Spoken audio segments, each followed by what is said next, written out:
Greetings, greetings, greetings, Light It Up TV family. This is your host, Cheryl, and we are live for another episode of Talk About It Tuesday. So, listen, we want you all to join us. Go ahead, as I always say, share this video out because I believe we've had a lot of great topics, but this one is one that's very important because we are living in a technological society and we need to know how to keep our children safe, how to keep our information safe. So join us, share it out. If you're joining me, please say hello so I will know who you are.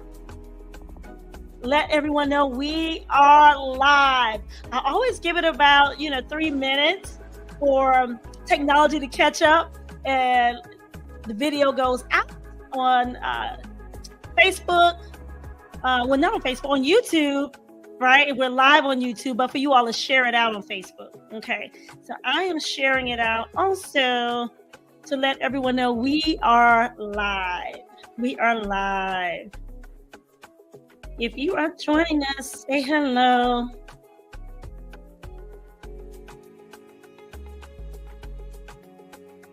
We are live. Join us. Join us.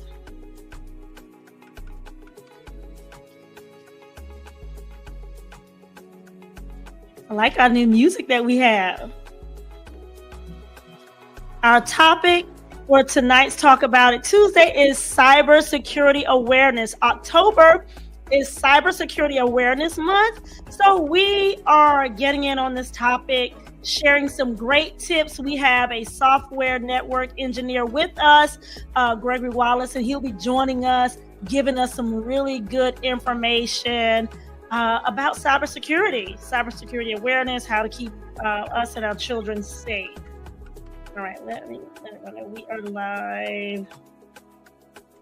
Say hello to me. Say hello when you join us. Say hello. Let us know who you are. Let me know that you are here.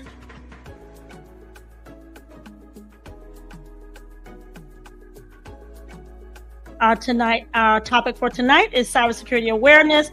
October is Cybersecurity Awareness Month, and we'll be sharing some great tips on how to stay safe online.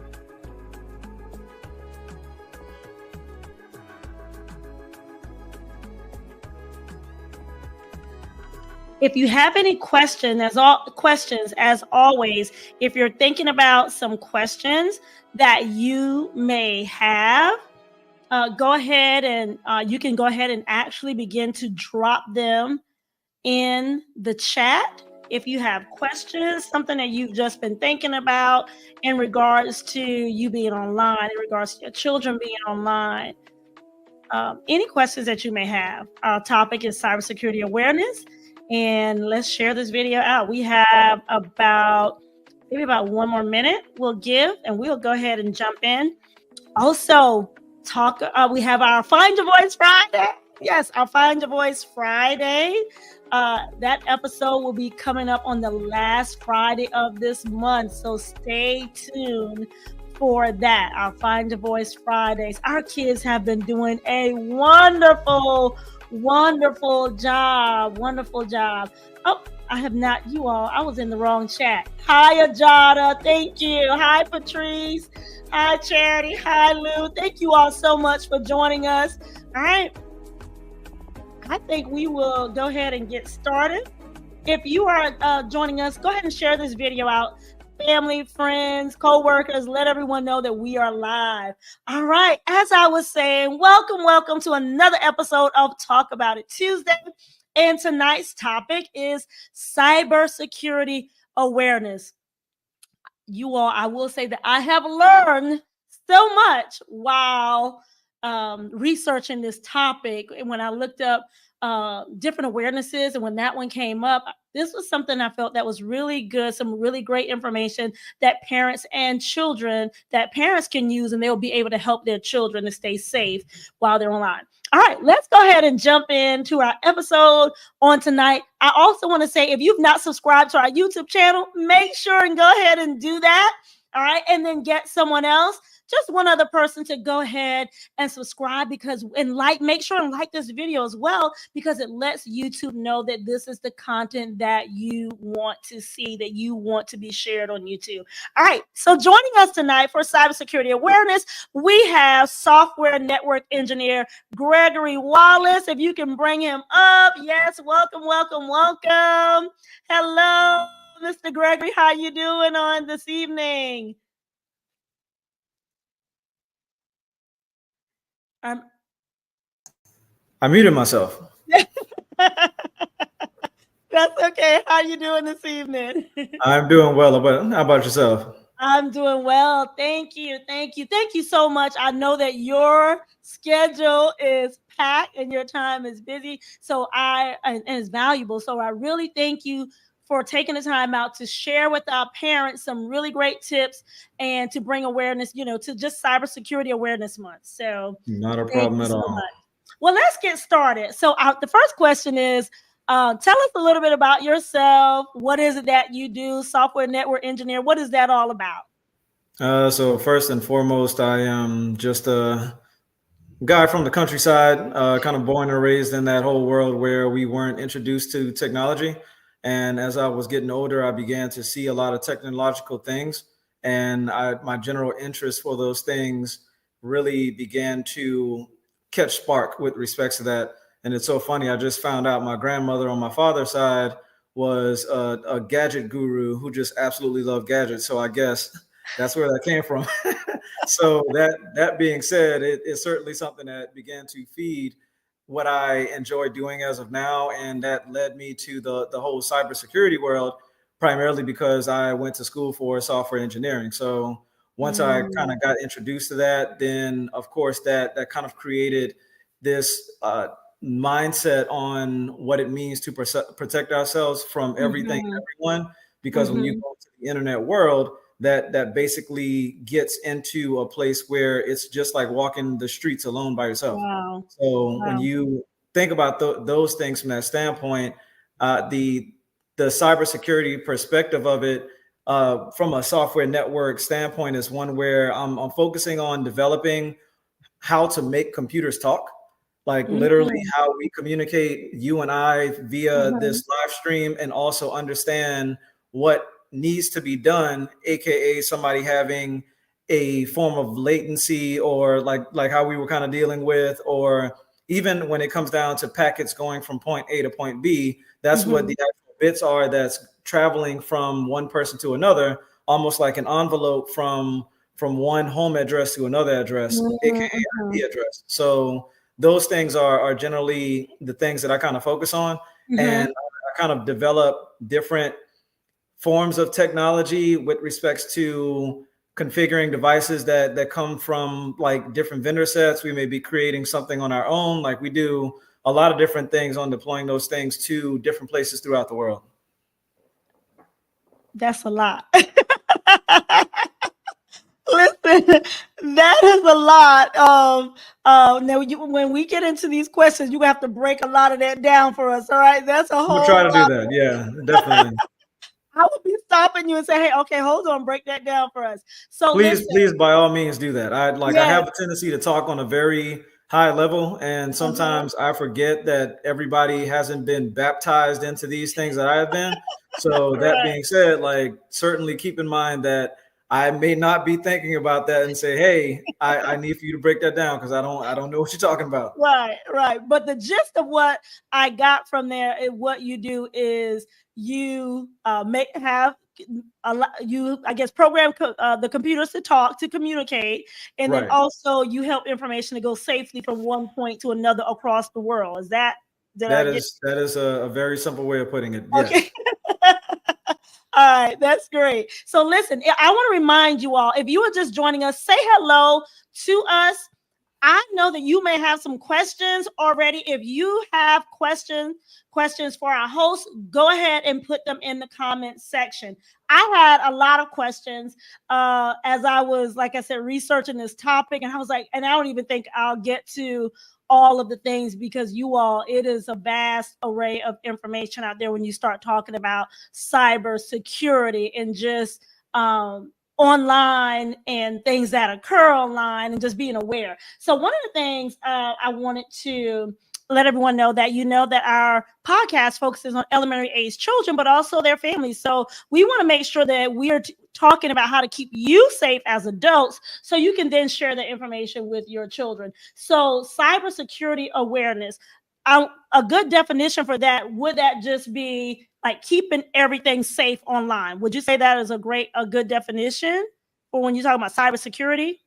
So I would say partially with respect to that, when you say safe, I would add to that that you are keeping yourself safe from malicious attackers because everything Mm-hmm. online, whereas may not be safe, you do have safe things and you can communicate with people safely and you Mm-hmm. want to keep yourself protected at all times. But the question is always, what are you keeping yourself protected from?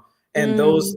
those things are generally summed up into a level of cyber attackers or malicious attackers, like people who do not have good intentions with respects to you and your information that you put online. Okay. I'm glad you said that. Like adding, keeping your safe. What are we keeping ourselves safe from? Okay. Right. So we want to give some good tips tonight. First, I want to ask the audience, as we're discussing, I want you to please share what you think are the three most important things to know about online safety. What do you think? All right. Just from you, for our audience. Okay. Just from you being online, just from what you have learned over the years, what do you believe are the three most important things to know about online safety? Okay, let us know. I want to hear from you. Drop it in the comment section. Drop it in the comment section. Okay. So we hear about online safety all the time, and especially we hear about like identity theft. Okay, that is one thing that we hear about a lot all the time. Identity theft everywhere you go, like keeping your information safe. What are some of the ways I want to ask you now? I guess the easiest way for someone to allow identity theft, and then how on the other end of it is what are some things that we need to know to be safe to try to keep that from happening. Okay. All right, so that's my question. So the question is, what is the easiest way for someone to allow identity theft? Because that is a big one, because I know, like you said, malicious people are attackers are trying to get information. Okay. So what is the easiest way for that to happen, for us to allow that to happen? So the easiest way to allow that to happen is basically not be aware of your personally identifiable information being Mm-hmm. revealed to everybody. So Mm-hmm. when you think about things that are personal to you, and I'll talk about things that are more so people already automatically know are things that you certainly want to be aware of, like your social security number. You wouldn't just Mm-hmm. have that sitting out in the open somewhere. Or Right. if you're typing your password into your computer, you wouldn't just have your actual password in plain text rather than Mm-hmm. something encrypted, also known as the dots or the stars that you would see when it comes down Mm-hmm. to how those things are typed. So the main thing is understanding that you do not want these things just readily available for people to see from a day-to-day perspective. And I'm gonna take a step out of the cybersecurity world and show you how easy people can just jump on that without a problem. Everybody has cars. Mm-hmm. Everybody goes to different places that are public places when they Mm-hmm. drive their cars from point A to point B. So when Right. you think about going in a parking lot, you typically lock your doors, right? Then Right. you press the button again to make sure that the horn blows to let you know that, hey, Right. your security is now on. Right. Most people don't think about, oh, that envelope that has your home address on it is still sticking up.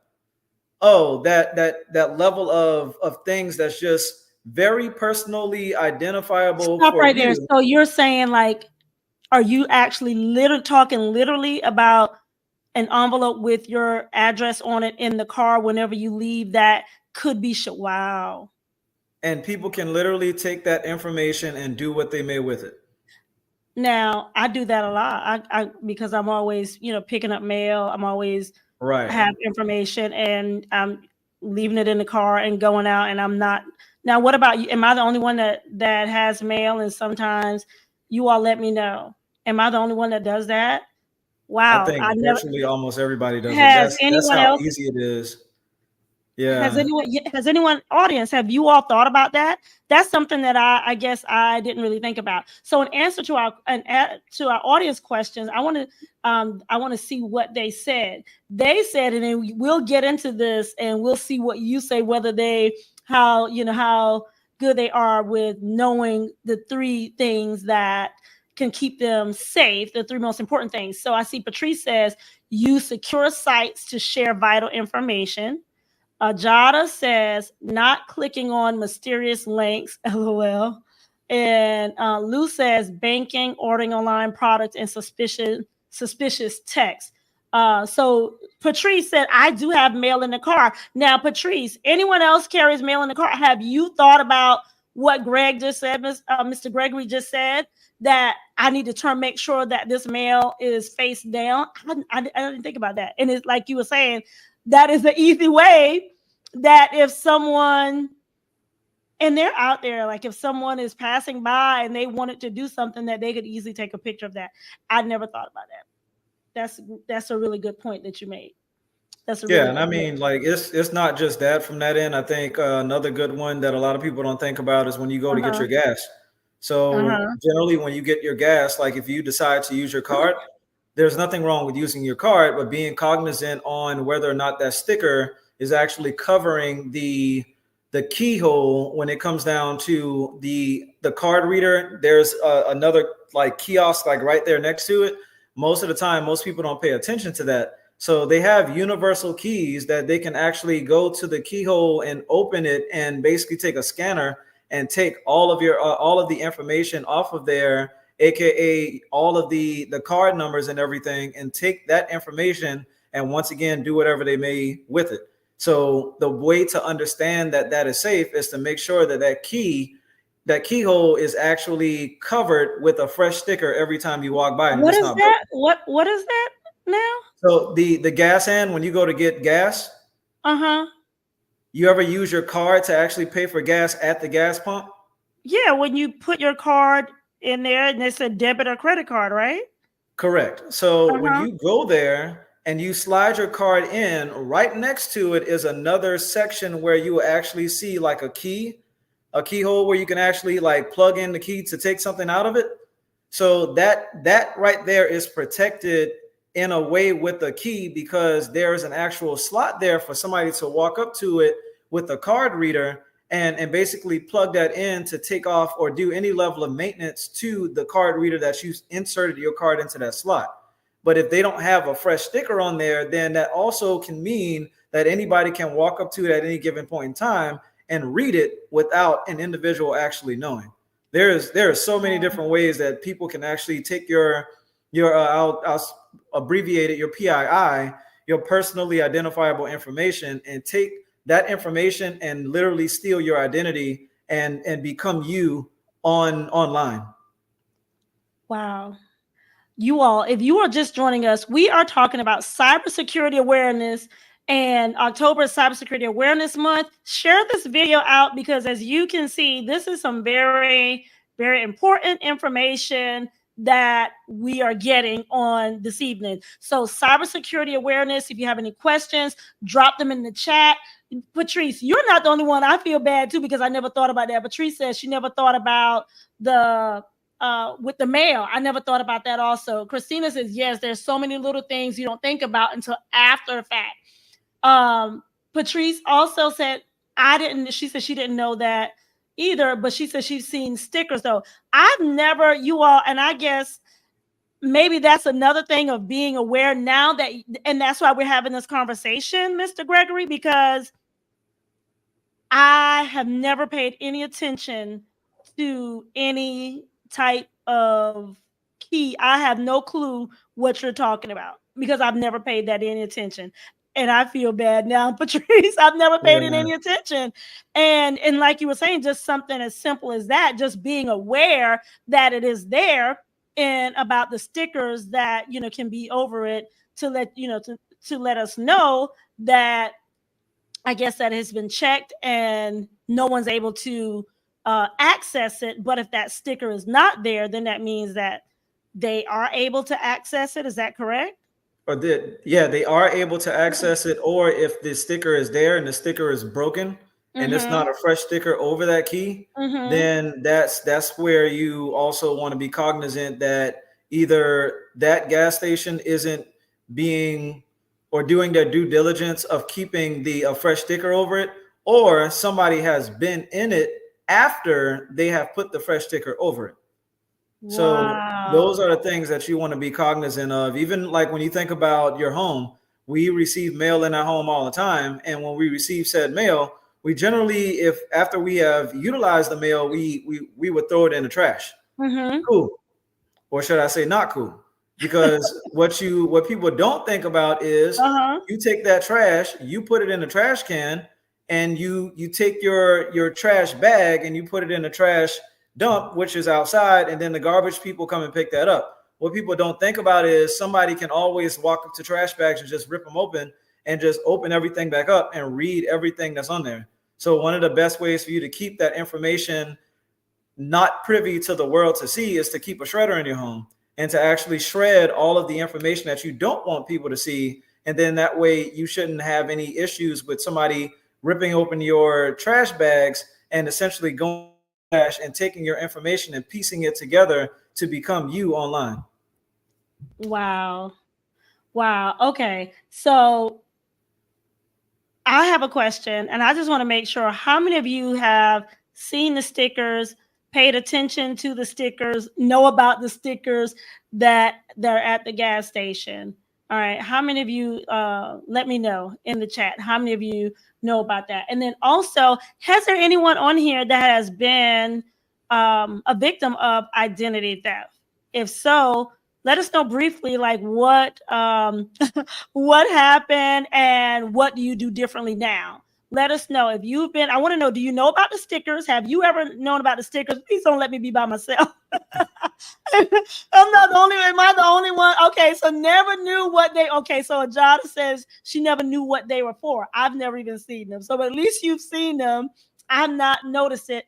But has anyone ever been a victim of identity theft? And well, I don't even think I have not been a identity theft, but they were able. So I had someone last year to hack into my email, my That's a business form of email. identity Is theft. that identity? Okay. Yeah, So yeah, they hacked into my business email, and they sent an email to we were working with some investors, and they sent the email to the investors, and they told them that this is a new account that they were going to be using, and then they sent an email to my banker from me, but I could not see it.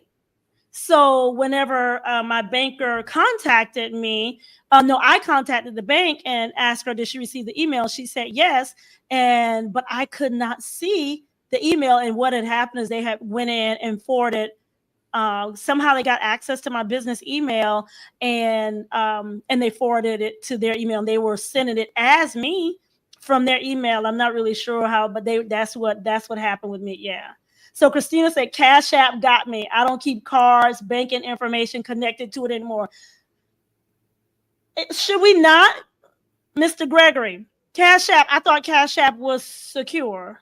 so Like, most of these things are secure. It's the how when it comes down to how you make those connections. There mm-hmm, are a lot of different ways in order for you to do that, mm-hmm, and there are a myriad of things that you can or can't do with respects to that. So before I actually go into any of those things, I think one of the things to keep in mind is if a person was to steal your banking information and try to start like taking money out of your account, what they generally do or what they where they kind of start off is they don't necessarily come in and try to take like thousands of dollars like off the top the majority of the time. What they generally do is they'll start off with little small transactions, stuff that you probably wouldn't pay attention to, and it just increases over time. And then the next thing you know, you're going from a $2 transaction to a $200 transaction, transaction. Mm. And then from there, like they'll just keep taking, because what they do not want you to do is actually pick up on what they're doing. They want to, and Um, generally the way they kind of do that is by collecting multiple people, and then that way they can take little $20 here, little $30 there, little $5 here, and nobody wow. notices what they're doing. Like they don't generally just target one person with respect to that. And then on the Mm-hmm. other end, just going into a level of the information when it comes down to Cash App, Venmo, PayPal, what have you. Like, Mm-hmm. number one, you want to keep in mind with respects to this on how you make those connections. If you have a credit card or something like that, credit Mm-hmm. cards are better to use than your actual personal banking cards, because with your debit cards, if they start taking money out of that, that's actually access to your personal money. What you're doing with credit Mm-hmm. cards is spending someone else's money. So Mm-hmm. if you have a level of identity theft wherein people are actually taking your money, Mm-hmm. then you have time to actually replace that, because you're just making monthly payments on that card, as opposed to if you only have $500 in your bank account and Mm-hmm. somebody takes that $500, you're out of That's luck. it. You're out of Wow. gas. You out of Wow. just fill in the blank. So on that notice, it's good to keep that stuff in mind, to make sure that you understand, hey, if somebody's going to take my money, let it be my money that's taken from somebody else, aka another credit institution, Right. and not my personal bank money, because you can't, Right. it's very hard to replace that. Or if Mm-hmm. you have a level of things coming up, aka bills, and you don't have that money on hand, you can't just pay for that out of pocket. That's pretty much gone at that point. So Wow. those are the things that you just need to be aware of with respects to the banking, not the banking, but the actual payment companies, known as Cash App, known as Venmo, known Mm-hmm. as PayPal on that end. Mm-hmm. Mm-hmm. Zelle actually comes from bank accounts, so that's a little bit different. But on Right. that note, like the rest of the aforementioned are Mm-hmm. ones that you certainly want to be aware of when it comes down to how you are actually linking your money to those things. Wow. All right. So Christina said perfectly explained. That's some good information, especially Patrice said that too. I think that is some good information, Patrice. Patrice said that's awesome piece of advice about the credit card. I never thought about that either. Patrice also said most of us don't check our bank statements, like you were talking about, that little bit of money at a time, $5, $10 there, $15 there, and then these little transactions, they add up, and then when I guess when they see that they can take the little stuff, then they go for bigger, bigger amounts. That's what I'm Right. guessing that happens. All right, so Yeah, that is that's good. that's actually happened to me before. So I was Wow. able to catch the person because they actually, I think they just went to a gas station Mm-hmm. and made like a kind of like a small purchase or whatever the case may be. Mm-hmm. And I noticed it because I was like, why is there a transaction on my bank account basically telling me that I made a transaction in Virginia? Like I Mm-hmm. haven't been there in a while, and I know I haven't been there in the past couple of weeks. So where's this coming from? And then that way, once I was able to see that, I went straight to my bank and let them know that this happened. They replaced the money, and not only did they replace the money, but they immediately changed my debit card number. So So all how of do you those how do things you think happen. they had access? Like, is it through just online? I mean, how would they have gotten that access? So that's the part that really jumps into cybersecurity. Like you got to be aware of what you're making those connections with when it comes down to making payments.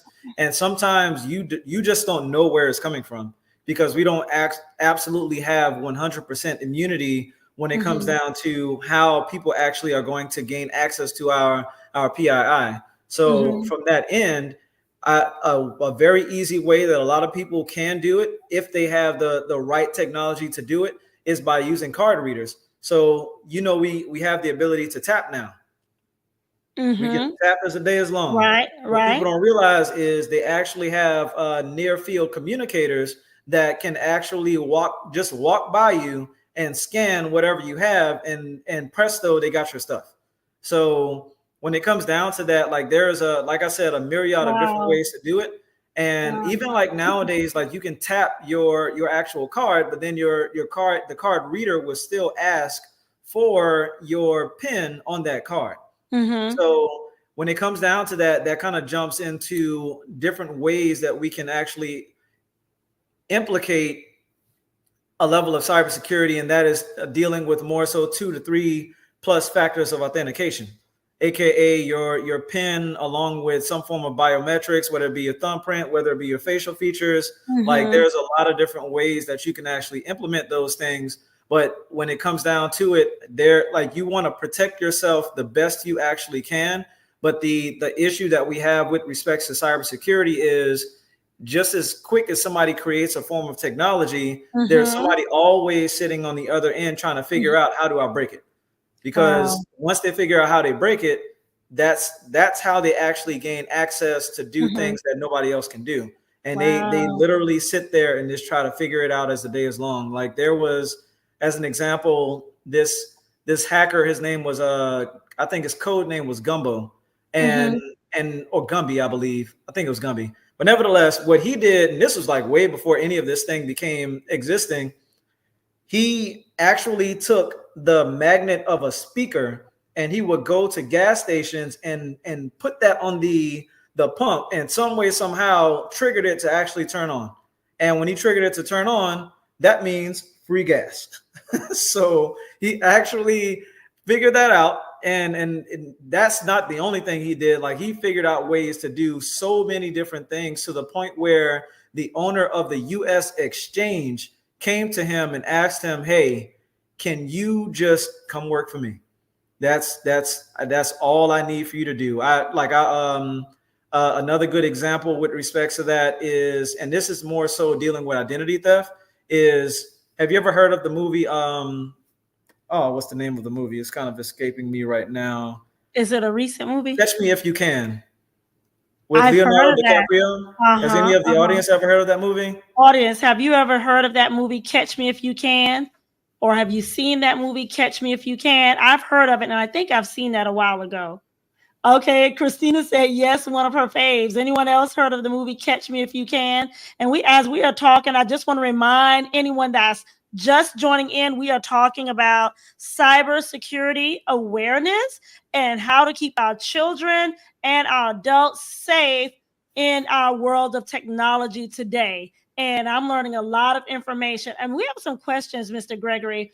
Lou said, do you mean we can use a credit card rather than our bank debit card? Yes, if I'm not mistaken, that's what you're saying. That's what he's saying. Like on Cash App or Venmo or PayPal, it would be. You were saying that a little bit If better, feasible, right? you possibly can do that. There's different ways to do it. So another good thing is having multiple bank accounts. Mm-hmm. And if you can open up multiple bank accounts, you can That's actually good. take whatever level of money that you want to use Yep. for Cash App and put it in that bank account that your main stash is not in. Yep. So if Cash App is not accepting your credit card, then just Mm-hmm. use Mm-hmm. another bank account Right. wherein you won't have to worry about somebody coming in and actually taking all of your money out of your bank account with respects to where your main stash is when it comes down to said monies. So that's definitely one of the ways in which you can kind of like deal with that. Right. And I think that's one of the things to keep in mind. So just hopping back on the Catch Me If You Can movie with Tom Hanks and Leonardo DiCaprio, I think that's one of the things that people don't understand. They actually he was actually going out and constantly stealing identities to the point where nobody knew what his real name was. And he was just going from point A to point B, whether it's cities within the country, whether it's cities outside of the country. He was Wow. just going all over the place, just stealing everybody's identity and actually using those things to get what he wanted, like with everything, whether it's a place to live, whether it's money. He had different ways of doing that. The reason But why they I do brought that him up, today, though, right? I say mean, it again, that actually happens. Like that this is actually what. happens. Yes, Yeah, that like that this is 100% something. happens. Even though it's a movie, it's something that actually happens. That It's guy is a real person. He actually was doing wow, that. wow, And to make it even more funny and to bring this home, with respects to South Carolina, that guy was founded by the federal government, and that guy was hired by the federal government. And he was the last time I checked, he was living in Charleston, South Carolina. So, like, these wow. people exist and they do these kind of things. They live, eat, sleep, breathe, finding who you are so they cannot be who they are, and take advantage of your information as much as possible. So that goes back to what Christina just asked. Is this their full-time job? I guess the Yes. answer would be yes. That is their full-time job. Yes, Christina. Uh, let's see. Ajada said they tried to get her. They told her that her personal identity was being compromised, and can she confirm her social security number? She said she was young. Yes, Patrice, like this is the stuff that goes on in the world today. Ajada says, I also had people call me pretending to be with the bank and they had real information too. That happened to me as well. And they almost had me. I went through and verified all of my personal information when they called, like social security, address, not knowing that I was just giving them information. And then they sent the email. And the one thing I noticed was the email said, Navy Federal at gmail.com. And it was that little thing and that I caught, but I almost actually went through with it. When I saw at Gmail, I was like, oh, that's not right because Navy Federal doesn't have, don't use Gmail accounts. Right. Um, Yeah, you certainly want to be aware of those things, and especially when it comes down to getting down to the nitty gritty and dealing with your children. mhm, Like all of these different things are not very hard for you to spot as long as you have the trained eye and you kind of understand mhm, everything that you should be looking for. And I think this is one of the major reasons why, like, if you like this information, you need to smash the like button, because at the end of the day, it's these type of things that a lot of people aren't aware of, and they're right, basically taking advantage of each and every day. Like they're getting taken advantage of, and a lot of right, them don't know any better with respects to the information that they don't know. And you have a mhm, lot of them certainly preying on older people who don't have any idea with respects to yep, technology and how it works. And they yep, will actually fearmonger them into like just taking them for what they have, even if they don't have money in the bank. Like they'll tell yep, them, hey, go put this money in the bank. And they know that a lot yeah, of people may still have money in a shoebox or money under their mhm, mattress. And they'll go do yeah, that because they said they were the IRS and the IRS is going to come put me in handcuffs, like that kind of wow, thing. And it's like, wait a minute, wow, the IRS doesn't mhm, contact me through phone like that. Like they'll send you right, a right, professional email, not email, but actual mail, like in an envelope to let you know here's who we are, like, and so on and so forth, with respects to the Internal Revenue Service actually mhm, contacting people. So mhm, I think it's just really good for a person to be cognizant of how these entities communicate with individuals. Because if you're not aware of that, then it's uh-huh. certainly something where it's going to be you getting taken advantage of because of your lack of knowledge. That's true, Patrice. That is why. Thank you, Ajada. That was a good catch. Now, Christina said she knew he lives in Charleston based on a true story. Wow. And then Patrice said, this is why personal relationship with people are still so vital. That is so true because you don't want anyone to be taken advantage of. So, yes, share this video with your family and your friends. We're going to jump on. We only have about 20 more minutes. We're going to jump. Listen, and we want to get to some information with the kids. Okay. So, Mr. Gregory, tell us, we talked about a lot of things, but based on like emails, shopping, social media, what would you say are the three most important tips for adults to remember when keeping themselves and our information safe online? What are the three things you would say for us?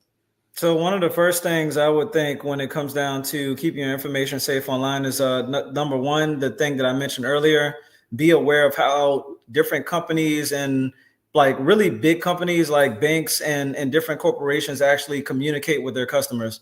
Because Okay. if you're not aware of how those things are or how they generally do it, then they can definitely take advantage of you in some way, shape, form, or fashion by Mm-hmm. using different forms of attacks, whether it's whaling, fishing, spear fishing, uh, just fill in the blank. There are so many different ways that they attack Mm-hmm. people. Mm-hmm. So Mm-hmm. definitely keep your information safe with respects to being cognizant on how they communicate with people. Okay. And number two, understand the platforms that you're on. A lot of Okay. people, they get on platforms because it's trending, and they just jump on there and basically just do what everybody else is doing without Mm-hmm. necessarily understanding what that entity is and how it communicates with people. So I think a good example with respects to that is the artificial intelligence out here that actually can read your face and come up with a level of a 3D version of what you would look like, and you can kind of modify that. Like, Yeah.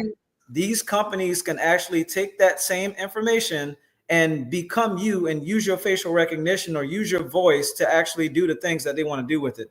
So Yeah. you certainly want to be very aware of the social media platforms that you're Mm-hmm. on, any level of emailing system that you're using. Mm-hmm. Just be aware and understand the platforms that you're on with respects to that. So Mm-hmm. I think those two things are some of the major things that a lot of people just don't understand with respects to keeping themselves safe. And then number three, when it comes down to just your overall safety, be aware of what you communicate with other people, Okay. because people can, like, what most hackers do is just gather information. So when you communicate who you are, what you're doing, what your children's name are, like how your children look, all of these different things, there is somebody always on the other end who is just sitting there collecting information, and they're doing with the information whatever they may want to do. Mm-hmm. And once it hits the black market, there is only but so much that you can do with respects to that. So just once again, just be very aware of what you're communicating online, and understand that just as much as your best friend can see it and like be okay with it, some random Mm-hmm. person in Mm-hmm. another country that you have never seen a day before in your life can take that same information and do whatever they want with it. So I think those three things are the main things that we can utilize to take advantage of our own protection, because a lot of these different things are once again just a level of a lack of knowledge on how Mm-hmm. technology basically works, and how you can kind of just think about it in the realms of protecting yourself while you're walking along the street. Like, Mm-hmm. it's the same concept. That's good. Woo. If you are learning something, listen, please make sure and share this video with your family and friends. We have a few more minutes because we want to talk about the kids real quick before we go. And I want to go ahead and segue into that by what Mr. Gregory said about how when you put things online, this is something that I think this was probably one of the most concerning things that I learned in talking with you and doing the research. Yes, Patrice, it is crazy, and that is how many of you have ever shared a picture of your child online? Let me know. How many of you have ever shared a picture of your children, your grandchildren, etc. online? And then how many of you have heard of something called deep fakes? Let me know. How many of you have shared pictures of your children or grandchildren online? And then how many of you have heard of something called deep fakes? Let me know. I know there's a little, and while she said, I used to, but I stopped. So one of my friends was very adamant about that. She said, I do not. And I couldn't understand it. And I was like, oh, it's just, picture. I mean, we're not sharing anything. That is just a picture. I stopped as well. Okay, so Patrice says she's never heard of deep fakes. Anyone else have heard of deep fakes? So talk to me. Let me know. Has anyone heard of deep fakes? How many of you all have shared pictures of your children or relatives or somebody young, minor online? Okay. I want to show this video real quick, Mr. Gregory, that I campaign in found. Germany. And I want you all to, Mr. Guy said deep fakes. Yes. Okay. So, Mr. Guy, have you heard of deep fakes? Okay. So, Ajada, you've heard of? Oh, so you've shared pictures. When I found this, I want you all to really look at this because this was really concerning. And then I've never heard of that though. Okay. This is something where AI, I read that, yeah, Mr. Guy, that basically what it is the hackers and the cyber criminals are now using AI to their advantage in terms of technology. Okay. Okay, so Patrice said, "Oh, I see the video. I think I've heard of it. I didn't know it was called that." Christina said, "It's rare that my family does share a picture of the kids. I've noticed a huge decline in people sharing their children, especially celebrities." All right, so look at this, you all. An ad campaign in Germany is raising the alarm about protecting your children's digital privacy and preventing the devastating effects of deep fakes. One of Europe's largest telecommunication providers is now using a chilling new ad of an AI-generated deep fake to show how posting images of your kids on social media could give complete strangers enough data to abuse them. I'm talking about posts of ordinary events like birthdays or videos of your kids just being silly. Just take a look at this ad and remember, what you're seeing is not real.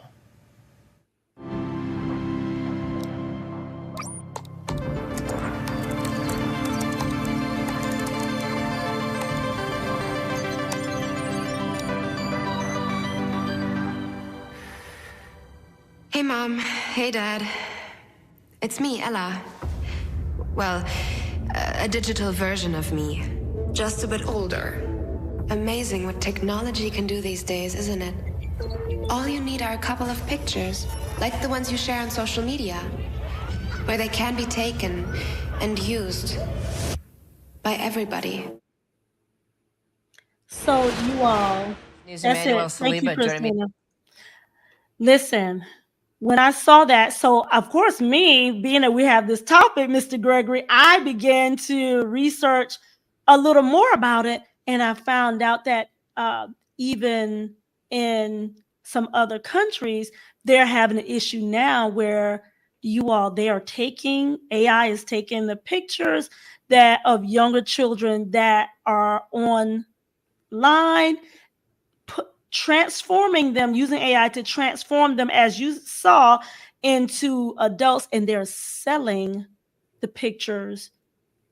And you all know how that happens from there. Okay, so they're selling these, they're making these pictures, not just regular ordinary pictures. Once they transform these young kids into adult looking pictures from their faces, they're taking and they're adding a whole lot of stuff and they're selling it. So think of the people that and what type of pictures they may want to buy.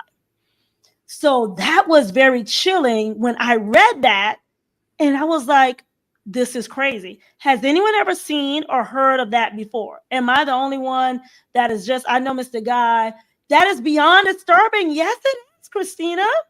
That is crazy. And so I'm guilty of being one that has shared information of my grandkids, my kids, online, just casual pictures. But Mr. Gregory, maybe you could help us out.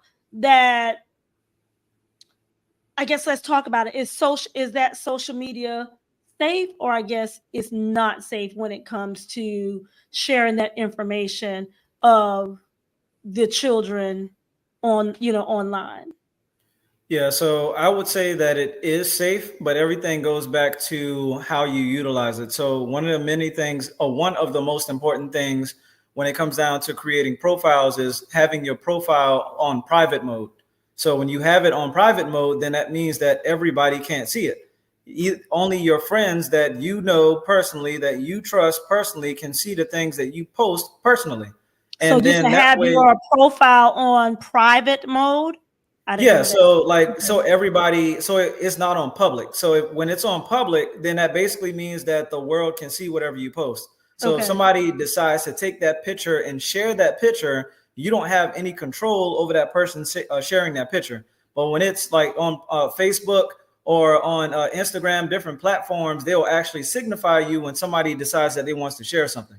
And then that way, if it happens, then you automatically know who is the person that actually is doing it, as opposed to it being global. Because once it's on public mode, then what that basically means is anybody can take that and share it at any given point in time. And once one person shares it, then that is basically out of your hands, because another person who you don't know, who's friends with that person, can actually take that same information and share it with the rest of the world to see, unbeknownst to you. So it's certainly something that you want to keep in mind. I don't have any issues per se with respects to an individual deciding that they want to share a level of their children or whatever the case may be. But just make sure that if you do that, that your profile is set to private, and that you have all control over who sees, who shares, so on and so forth, your information with anybody else. That's good. And I think I've seen that in settings. So yes, Patrice said, I need that link to share with your grandparents. And we just put that link in there for anyone that wants to share it. You can watch the rest of it, that video information, and you can look up the information on deepfakes. Lou said, I've never heard of that as well. All right. So you all, while we are wrapping up, what are the top three? Well, let's talk about educating our elementary children about being safe online.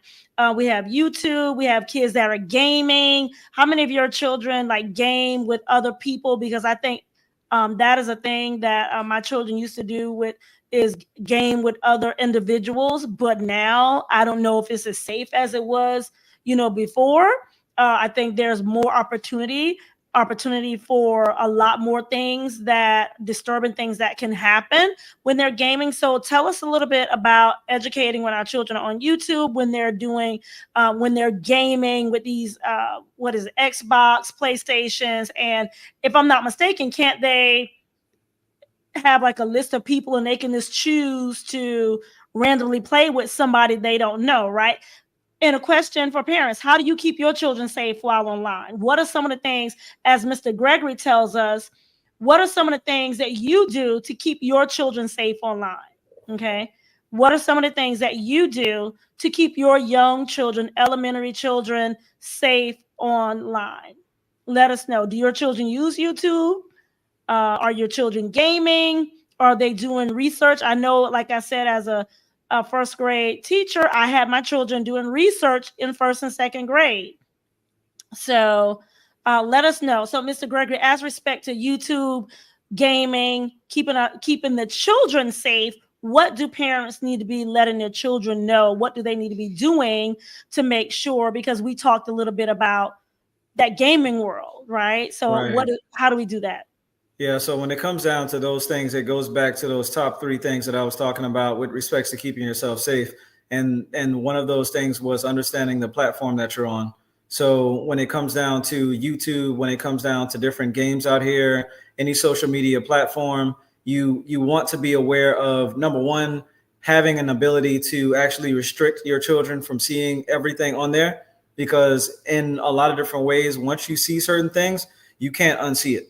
Then Right. next thing you know, hey, mommy, what is this? Hey, daddy, what is that? Hey, I heard about so-and-so. Or you see them start to change their demeanor because somebody is basically treating them a certain way online. So you basically want to be aware of the type of platform that they're on, number one. And then number two, look at the ability to actually restrict that child from seeing everything that platform has to offer. When it comes down to games have ratings. So if you were to look in that, see if I can fixate my hands here, that little small section on the bottom of your screen, it'll let you know whether or not this game is rated E for everyone, whether it's rated mature for 18 and up, whether it's rated for, like, just fill in the blank with whatever the age group is. You want that to be rated E for everyone, because that basically means that it's a more so rated G kind of game. And you don't have to necessarily worry about a level of craziness on how different things can happen, and also be aware of who that child is actually friends with on the game. So you don't want the child to be friends with everybody. You want the child to be friends with people that you actually know personally, so they don't have access to the rest of the world, because once that happens, then that's where the floodgates open. That's where, once again, you have a level of an ability to communicate with people who you don't know who they are.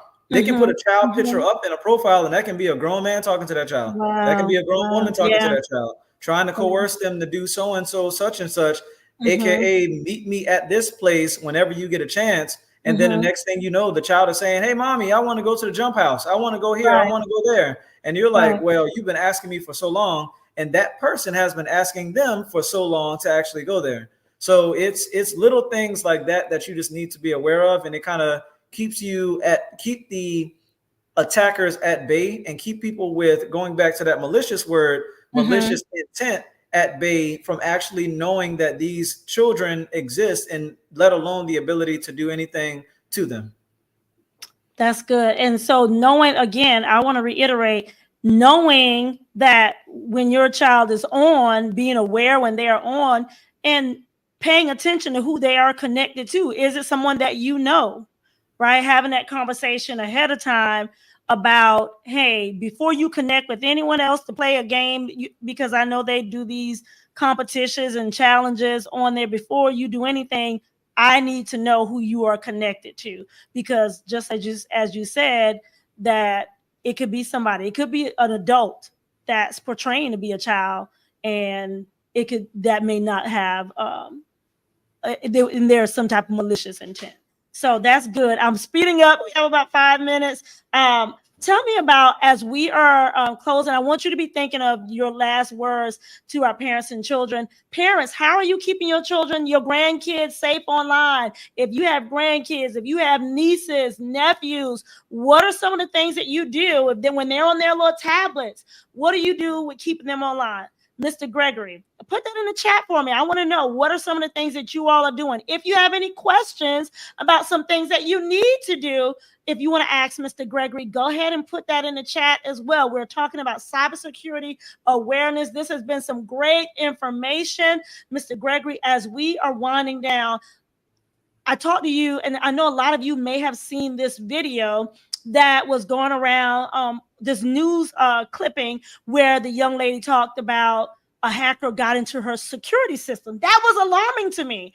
How many of you seen that news clip where the ladies, the hacker got in, or someone got into their security system and was talking to the child through the security? Like, I guess they had something in the child's room where they could see as well, something on the outside, and the person had hacked into it and was talking to the young child while the parents were asleep. But when they and the child went around there, and they did a news interview with her.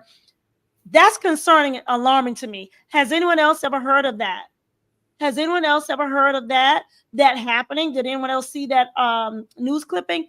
Tell us about that. Like, is that common, Mr. Gregory, for that to happen, for someone to be able to do that? Because we have our security system to keep us safe, to keep us and our children safe. But the thought of someone hacking in there. Yeah, so I believe that certainly is something that is capable. That being said, those are more of the advanced hackers that typically do that kind of stuff. Like, some of them actually do these kind of things for fun, so they can figure out how systems work, so they can do more serious things with respects to gaining a level of information in order for them to either withhold that information for ransom, or just try to figure out different ways to do that. So the answer to that question is that is very possible that they can actually do those things, because once again, it's a level of just collecting information, and once they can access your system online, then that gives them the ability to do whatever they want to do with it. How can we stop that? Is there anything that we can do to prevent that from happening? Yeah, so one of the major things that you can do is basically have a firewall, like an actual physical appliance that is between your home and your actual Wi-Fi. So if you have that firewall, aka that gate that protects your Wi-Fi, then you can control what comes in and out of your home when it comes down to your network traffic. So if you just think about it from this standpoint, when it comes down to the mail that comes into your house, you are controlling whether or not that mailman or that UPS or DHL or whomever, FedEx, fill in the blank, is having the ability to actually bring that box into your house. That you can do that same thing with the firewall. Your firewall is going to say, hey, you can come up to the door, but if I decide not to open the door, you can't get in. If I decide that you are blocked with respects to not having the ability to get in point blank period, then that's what that setting is for on that firewall. And that's where, once again, when it comes down to what's going out, you can decide that, hey, I am the only person that is going out of this house to get this mail from this porch, or I am the only person that's going out of this network to get whatever level of information that I need out, and that's it. So you always want to protect the back end when it comes down to the actual Wi-Fi in your house. And a good way to do that is through having an actual firewall, a physical appliance, or you can actually utilize that on your operating system, aka Windows or Mac, in order for you to add that same technology when it comes down to your security system to your antivirus settings as well. So there is different ways to protect yourself. The question is your level of comfortability and your ability to implement those things to keep people from coming in and out. That's good. All right. So that was a lot. And then I guess we can just look up how, whatever, with firewalls and make sure and to get information on that. Or is that we need to like get someone, take it to a company to make sure that we have the firewall on there? Yeah, so you can, everybody has a firewall built into their actual laptops, and you can actually look at those things on your either Microsoft or what have you with respects to your actual operating system, or you can go and find like a Symantec or a Firewalla or fill in the blank with Norton Security. Okay. They have a lot of different appliances out there that can actually help to protect your home with respects to web security. And not only that, but like a lot of these things are actually made to where it's user friendly, where you can actually just read and click and basically protect yourself from that standpoint. And you can find these things at Best Buy, Walmart, like they're all over the place. The main thing is going back to what I was talking about earlier, and that is having the knowledge to know what needs to be protected in order for you to protect yourself. This is good. Listen, go ahead and be thinking of the last words to our Light It Up TV family. Thank you all so much. I want you all to go ahead and drop in the chat, stay cyber secure. Stay cyber secure. All right. Stay cyber secure. Hashtag stay cyber secure. I agree. We didn't even touch on a lot of information, but we tried to give you what we felt was the most important information, some of the things to have you to think about whenever you and your children are online. Patrice said, I didn't hear about it, but I heard about walkie-talkie toys for kids catching strange frequencies. That I remember that the frequencies were coming into the same frequencies of the truckers' CBs, which can be dangerous and connected to child trafficking. Wow. It's nothing but radio waves. That's all they are. Wow. So Patrice says, this is great information. These podcasts always are, but I feel like we need a part 2 of this. I know it's so much information when it comes. Stay cyber secure. If you are still on, drop in the chat. Stay cyber secure. Thank you so much for joining us. Last words. I want to say, you all don't forget, share this with your family and friends. You never know. This could help someone to stay safe. All right. We'll do a live replay at 9 p.m. on YouTube. Share this discussion. Mr. Gregory, last words. Yeah. So the last words that I have with respects to everything, and this is going to sound simple, use your common sense. Like just think about things from a day-to-day standpoint. Think about things that you generally would do from a day-to-day standpoint to protect your children, and apply that same concept online. As long as you can do that, you can be very aware of what's going on. The problem generally happens where people just think about the online world as some form of utopia or euphoria, where like they can come up with whatever idea they want to come up with and do whatever they want to do in this like fantasy world. That is very much so possible, but as long as you use your common sense and ask yourself the question, does this make sense? Like, as long as you ask yourself those questions, it should be a relatively simple concept on how you protect yourself. It's the same thing applies in the real world. Just once again, think about how you would walk from point A to point B and what you would do to protect yourself and your children, especially your children, and apply those same concepts online. I love it. You all heard it. Just think about how would you, the same thing you would protect them in just out here in the everyday world is the same way we want to protect them when we're online. Thank you so much, Mr. Gregory. Some really, really great information. Everyone is saying this was great information. Stay cyber secure. I appreciate you. If you can stay on right quick, family, until next time, thank you so much for joining us. Thank you, thank you, thank you. Remember, go ahead and like this video and then share it out. Until next time, remember to light it up.